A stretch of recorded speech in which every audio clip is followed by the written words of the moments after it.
Hey. Hi, friends. I'm Havlin, and today Hi, I'm Havlin, and today I'm here to talk to you about Monkey Man. Killed it. So, if you don't know, Monkey Man is a 2024 action thriller. It is written by, directed by, produced by, and starred by Dev Patel. Dev Patel plays a character called Kid. He's an impoverished street fighter who works in an underground fight club, and he has a dark past. We follow his story as he tries to take down the sinister elite to avenge the lives that have been lost at the hands of the rich and powerful. Okay. If you don't know who Dev Patel is, he is a British actor. He stars in a couple of critically acclaimed films, which I didn't know about, honestly. He stars in Slumdog Millionaire, which is a movie I literally didn't know about until I had watched Monkey Man, but I think it's nominated for a couple Oscars. He also plays, what is his name, Anwar?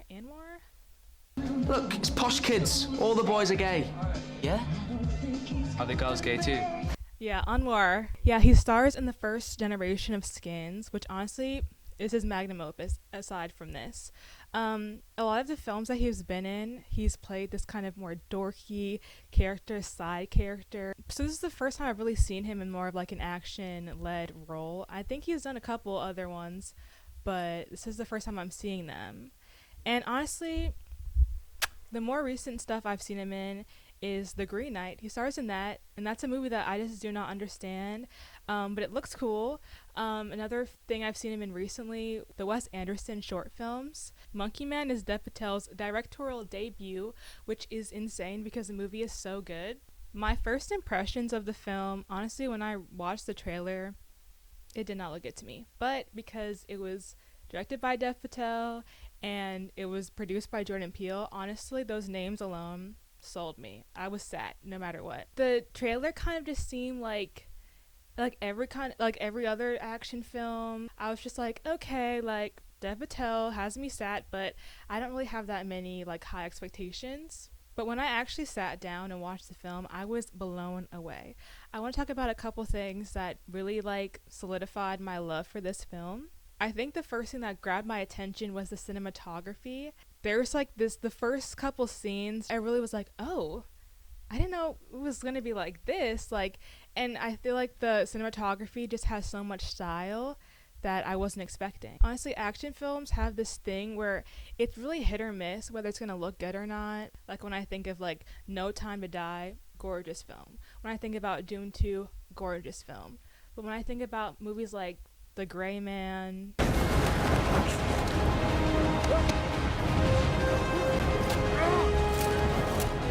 no. When I think about Madam Web, Never giving up. I'm like, But this movie, it really passed the hit standard, the hit test. So it was within like the first couple shots that I was like, wow, I'm so excited to watch this or finish this movie. The cinematography in the film isn't like exactly revolutionary, like it's nothing I haven't seen before, but it's so unique, and I feel like it really captures the personality of the story and kind of like just really encaptures a certain type of vibe. And there's a lot of play with like color, and like the camera work is crazy. There's a lot of fight scenes in which the camera is just like almost a third character. It feels like it feels like the camera is always paying attention to what matters in the scene. There were some shots where I'm like, I know where his mind is at, or I know like who's in trouble or who's not, where the intensity is at. There was a lot of smart decisions with the camera and its placement and its movement and all of that. I think the camera work was really impressive during the fight scenes. The fight scenes are insane. They're like some shit I've never even seen. They're really gory. And I personally love gore in like in action stuff or just like in horror stuff. My favorite show, or one of my favorite shows, or my favorite show is like The Boys, and that show never shines away from showing like the most gross, like scary.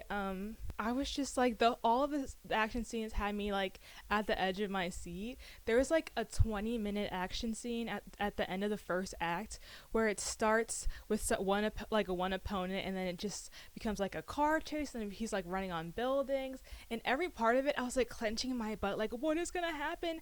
And that's before you really even know like his entire story, but like there's just so much intensity, and I love it. There's so much movement. I heard there's some people who think like the shaky cam is a problem, and honestly, I don't know anything about that, so I'm not gonna really speak to that. But I thought all of it was good, and it was really creative. I think, because it's also the choreography. The choreography is really creative.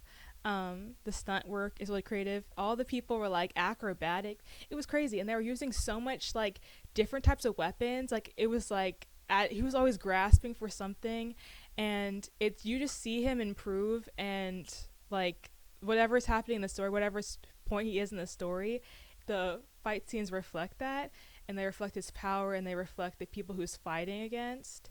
So I thought that was really cool.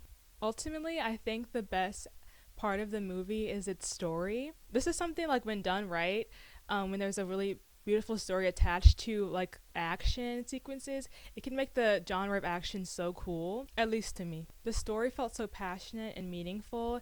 It felt very like particular and personal to Dev Patel. You can tell that he was just like, I want to tell a certain story. But the story is kind of jam-packed. Like, it has a lot of commentary on religion, on gender rights, on false messiahs, on mythology. And honestly, sometimes the story feels a bit bloated because it's kind of hard to follow at times. But, like, he always saves it. I was still glued to my seat the whole time. And I think the coolest part about it is that it's an underdog story.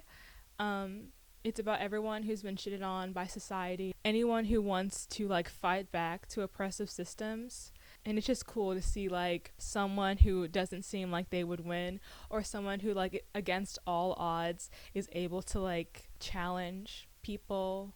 It's cool. It's cool, and it feels cool especially to see it from a brown man, like a South Asian cast. But Kid's a really interesting character. He's someone that I really wanted to follow. He has a really painful backstory or painful background, and all he wants to do is fight, and you kind of just see him like kind of obtain his goal, or at least attempt to obtain his goal. Even though he hasn't been that guy the whole time, I still want him to be that guy, basically. But very beautiful, emotional. It made me enraged. It made me cry. It made me want to smack someone in the face. And I would be remiss to not talk about Dev Patel as really like an inspiring figure. I think that's like one of my favorite parts about this film is just seeing Dev Patel win against all odds. Yeah, but if you don't know about any of the horror stories that happened for this film in the like filmmaking process. So you had to bail on India. Yeah. Because of a little thing called the COVID-19 pandemic. Biggest slum in Mumbai, and then we had to leave. Location scouting that went down. We lost a lot of our crew. I lost my production designer. You lost the John Wick stunt team. We couldn't get a lot of our camera equipment in. My dear gaffer UD died in the middle of shoot from a heart attack. Obviously with the bone breaks and stuff like that, swollen foot syndrome, big foot. So that to cut open my shoe so I could carry on going, and then broke the hand in the first fight scene. Was it the first fight scene you shot? Yes, it was the first fight scene. Just everything that could have gone wrong went wrong. Girl, what? I feel like it's a miracle that this film even exists, especially in theaters, because Hollywood has been so stingy and so like scared of putting out original work.